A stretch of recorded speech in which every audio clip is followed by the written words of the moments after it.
another desk, Nate? You can pull that other desk right behind you, hon.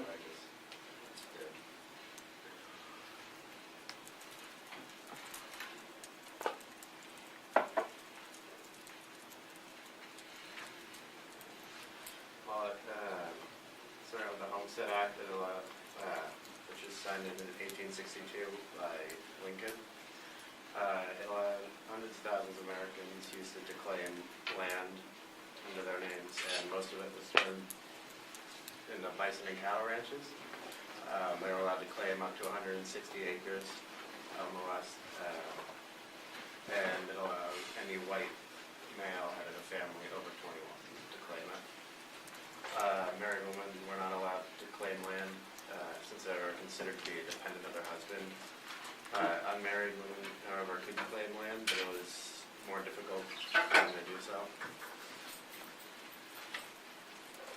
In the West, railroads allowed ranchers in California to replace bison with cattle because they were able to bring it over from Texas easier than the cattle drives.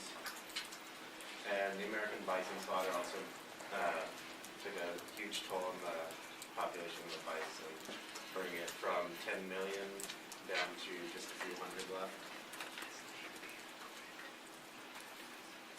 And this is just a picture of what he's standing on. Those are all bison skulls, and those became an essential ingredient in fertilizer. And most of the techniques in gear didn't originate in the U.S. They were taken from Mexican farmers who actually made up the majority of the West, who are Mexican or Mexican-American ranchers, and the Americans later adopted the techniques.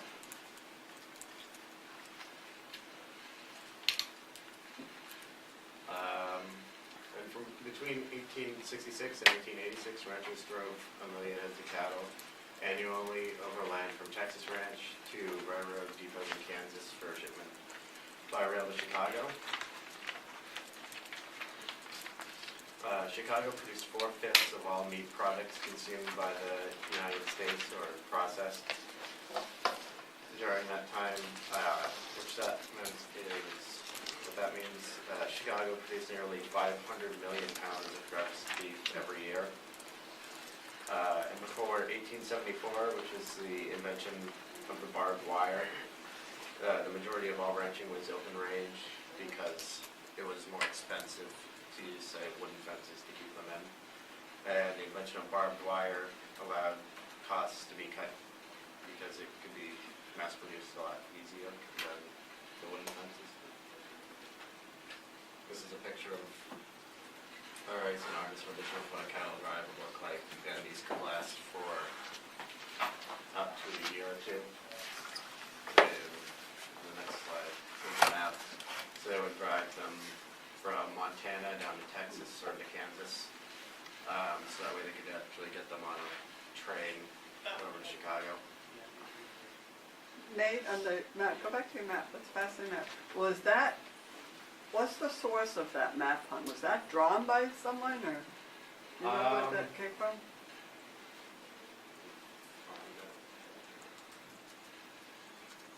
I think it was, yeah. This is an early map. Yeah. Oh, okay. This would be 1860s, 70s, around that. But they would drive the cattle from Montana to Texas or Kansas, where they actually put them on a train, and the trip could take,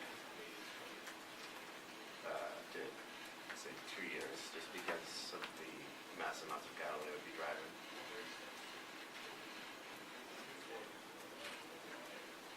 This also had a large impact on the economy.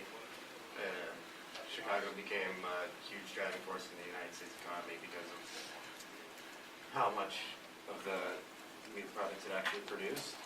And the majority in the West and the Midwest of the forests and ranges were turned into just fields full of cattle. And that became along with agriculture, was one of the main driving forces for the economy of the U.S. However, it wasn't as much as an export. And just a shorter timeline. 1690, the Spanish brought the cattle to Texas. 1862, the Homestead Act was signed into law by President Lincoln on May 20th, and 1874, the barbed wire was invented. The only issue with the barbed wire compared to the wooden fence is the sand once it gets stuck in